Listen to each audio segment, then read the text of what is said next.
My name is Roberta Smith. I'm an abstract landscape painter. The paintings in the exhibit are representations of series from two places. One was in Iceland at the Aurora Borealis, and the other was in Namibia, where I saw the fairy circles on the desert floor. This painting is an aurora. The color, the reds, are definitely a very powerful element of the aurora. As they glow in the background, any clouds that are in the forefront become gray. They lose their whiteness, they lose, the colors change, they become gray. And that's what I was trying to capture here. And you'll see overlapping shapes. This overlaps this shape. These shapes overlap these shapes. This shape overlaps these shapes. The other thing you'll see here are transparencies. These are glazes. Okay. So those also create another kind of overlapping or distancing. Okay. Also size differentials, smaller, larger shapes. Over here, I create a sense of volume. What I wanted to do, however, was introduce some green. And the way I did that was throwing paint. So throwing paint requires experience as a painter, okay? Because you have to have the right brush, you have to have the right paint consistency, you have to have a certain way of twisting your wrist, okay? But even more important than that, it takes guts, because your painting's down on the floor and you've worked on it for hours, and you've got to take this and you got to throw the paint on it. You don't know what's going to happen. But if it's successful, you get energy. You get energy. You get movement,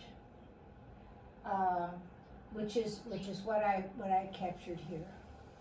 Okay. And after all, the Aurora Borealis is energy. It's due to spinning electrons in the atmosphere that create the colors. I was walking or hiking, sort of struggling to get up this big sand dune with a guide and a friend. Got to the top of this dune, turned around and looked down into the desert valley. And as far as you could see, there were thousands and thousands of circles in the sand. They're called fairy circles. The locals call them fairy circles. There are all kinds of theories about, how they're formed. Some people think they're termites, but there's no real proof as to what causes them. I don't know. To me, they're a mystery. Some kind of self-organizing system that Mother Nature put forth for us to wonder about, right? But anyway, this blew me away. You have no idea what it's like.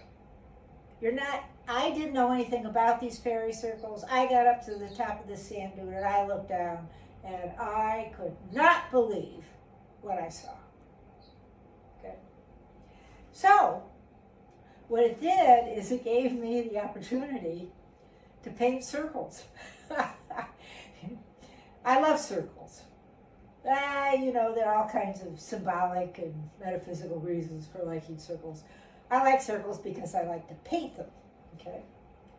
So, what this painting captures is the experience, in part, that I had looking down under this desert floor. And it has sort of a variety of approaches to describing the circles. Some of these are like textures, because the circumference of the circle are patches, very low shrubs. Okay, so I have kind of like shrub patterns.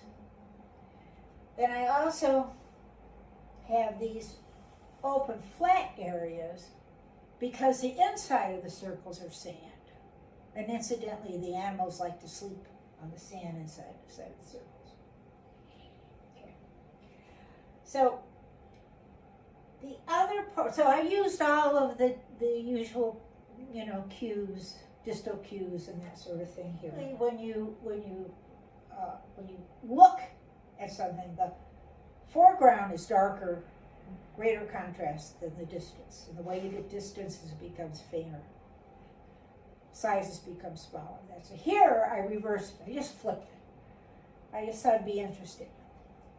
So the greatest relative contrast is at the top. Okay. Then the other thing I did is I added these circles. I like this phosphorescent effect. In different light, you see it different ways, and it gives the painting a certain life because it reflects the light differently. And and I just draw these by hand. I just take a brush. I don't use a stencil or anything like that. I just take a brush. The other thing I did here, even though I used, as I went from dark to light, this color has become more purplish, all right? But I also introduced some green. And part of the reason I put the green in is that I wanted to give some contrast, right? Because the green is really vibrant with this orangey background. And maybe in some ways I was sort of a little bit of wishful thinking that maybe it would get a little green. Don't think that's very likely. But anyway, it was just an amazing experience. I loved exploring all of the circles, all of the different iterations, all the different ways that you can use color and shapes and overlapping and patterns with circles. It was a wonderful, wonderful painting experience.